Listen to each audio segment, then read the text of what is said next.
bana ya pesa sango bana ya pesa tango Claude Mignon Bilele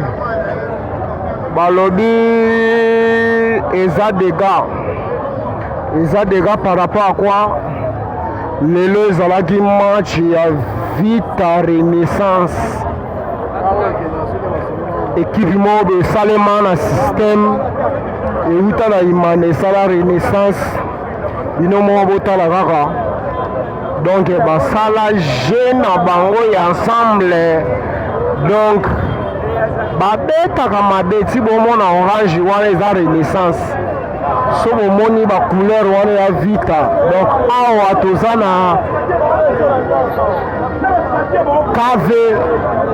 na KV donc talaka nde eyindi ya dégâts Claude Mignon Bilele balobi pesa tango eza ya Ibrahim ya Nzambe na nyonso na Londres donc motema ya ma Charlotte Pigeon Vert na Londres non loba tro te ngala ase bilili tala donc c'est intéressant. Regardez comme nous sommes scandalisés. Donc toza ya ko yinda mabe somoni boye Renaissance. Donc yindi mabe transport ezate donc yindi dans le bagage yindi toza tout point na rond point victoire. Mais toi na café kineza koyinda ma Charlotte Pigeon dona kapambu Claude Mignon Bilele joli piripion Joris Tchombe Joris Tchombe bakolo pesa tango Ibrahim ya Nzambe na nyonso bana nyonso ya pesa tango vision toujours ta ndenge eza koyinda mabe eza koyinda mabe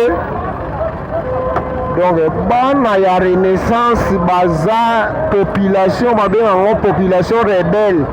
baza ebele ya kosakana te so bomoni orange kaka ye ba Renaissance équipe ebima na Vita dégâts so bomoni noir na vert veut dire vert bana vert club tala transport ndenge yindi nga mpe na vandi awa na victoire donc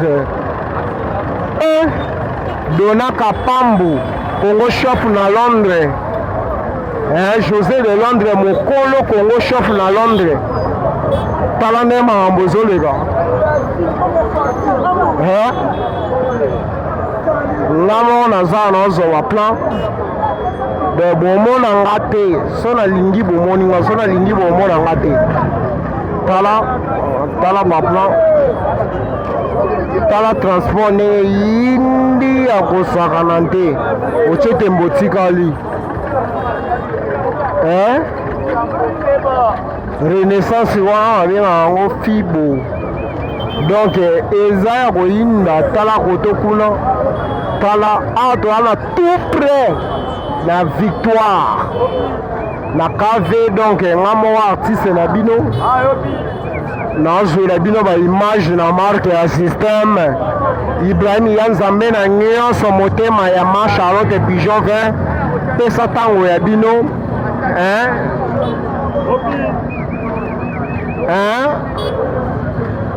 anti tata Amisi Kitoko Belinda mama na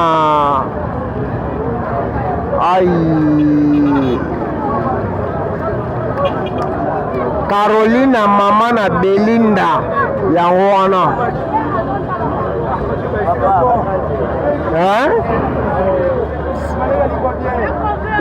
joli